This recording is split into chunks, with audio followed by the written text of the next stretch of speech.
మీ business ఏదైనా మీ ఊర్లో promotion చేయాలంటే అది సుమన్ టీవీతోనే సాధ్యం. ఇప్పుడే సంప్రదించండి.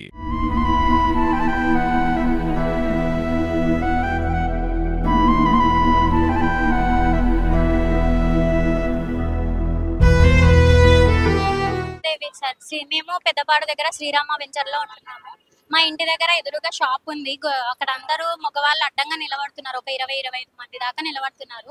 అత్తమ్మ షాప్ కి పోయి వస్తుంటే అందరూ ఎకిరిచ్చినట్టు ఎగతాళిగా మాట్లాడితే అత్తమ్మ మా అమ్మాయికి చెప్పింది. మా మామయ్య పోయి ఎందుకు అట్లా నిలబడుతున్నారు, ఆడవాళ్ళని ఎందుకు ఎక్కిరిస్తున్నారు అని అడిగితే సరే సరే నిలబడము అని చెప్పి అక్కడి నుంచి పోయి కొన్ని రోజుల తర్వాత ఒక్కడిని చూసుకొని ఇంట్లో ఎవరు లేరు. అప్పుడు నేను అత్తమ్మ మామయ్య మాత్రమే ఉన్నాము. మామయ్య 8:30కి డ్యూటీకి రెడీ అవుతున్నాడు.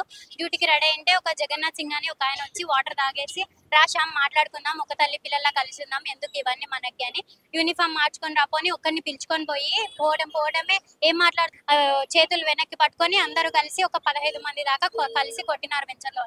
అది చూసి అత్తమ్మ అత్తమ్మ వెనకాల నుంచి పోయింది. పోగానే ఆమెని కింద పడేసి మీద పడేసి అంతా కొట్టినారు. నేను పోతే నా జుట్టు పట్టుకొని ఎదల మీద చేతులేసి ఎక్కడ పడితే అక్కడ కింద పడేసి కడుపు మీద కాలుతో కొట్టి అంతా చేసినారు. శ్రీనివాసులు, జగన్నాథ్ సింగ్, శంకర్ వీళ్ళందరూ కలిసి ఆడవాళ్ళు శోభ హుషారా అని నేను ఆడమనిషిని, వాళ్ళు ఆడవాళ్ళని ఆడమనిషి అని చూడకుండా కింద పడేసి కత్తితో నరకడానికి వస్తే నేను తప్పించుకోగా నా చేతికి తగిలింది.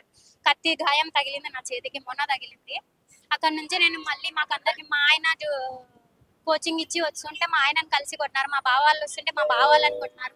అందరం అక్కడ నుంచి ఎమ్మెల్సీ చేయించుకుందాం, హాస్పిటల్ కి గాయాలకి దెబ్బలు తగిలినాయని చూపించుకోవడానికి వస్తుంటే అక్కడ నుంచి అడ్డుకున్నారు. శ్రీనివాసులు అనేది ఆయన అతనికి అనుకూలంగా ఉన్న పోలీసులను పిలిపించుకొని డ్యూటీలో లేని పోలీసులను పిలిపించుకొని అందరినీ రౌండ్ అప్ చేసి ఎట్లా పోతారు మీరు అని వాళ్ళని ముందుగానే పంపించినారు. మేము అక్కడ ముక్కరం తప్పించుకొని గవర్నమెంట్ జనరల్ హాస్పిటల్కి వచ్చినాము. రాగానే మాకు ఎమ్మెల్సీ చేయించుకున్నాము. రూరల్ సర్కిల్ పోలీస్ స్టేషన్ నుంచి కాల్ వచ్చింది. సిఐ గారు, ఎస్ఐ గారు మిమ్మల్ని పిలుస్తున్నారు, సమస్యకి పరిష్కారం చేస్తాము రండి అని పిలిచినారు.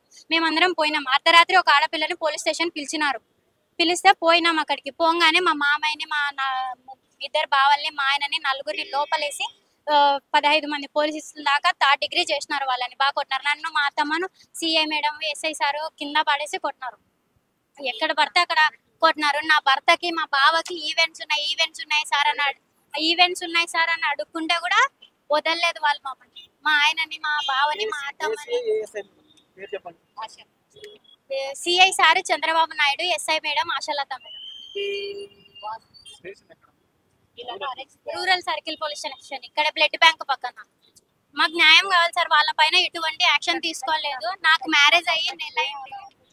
ఎస్పీ సార్ని కలిసినాను, డిఎస్పీ సార్ని కలిసినాను, అందరినీ కలిసినాను సార్. నాకు ఎక్కడ న్యాయం జరగలేదు. వాళ్ళ పైన ఎటువంటి యాక్షన్ తీసుకోలేదు. కంప్లైంట్ పేపర్ ఇస్తే కూడా నా కళ్ళ ముందరనే చింపేసినారు. నా కంప్లైంట్ పేపర్ నా కళ్ళెదురుగానే చింపేసినారు.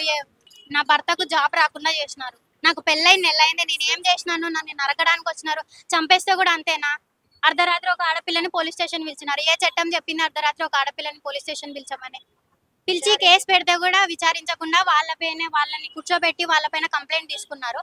మేము మాట్లాడడానికి కూడా మాకు ఛాన్స్ ఇవ్వలేదు. ఛాన్స్ ఇవ్వకుండా లోపలికి పిలవడమే కొట్టినారు.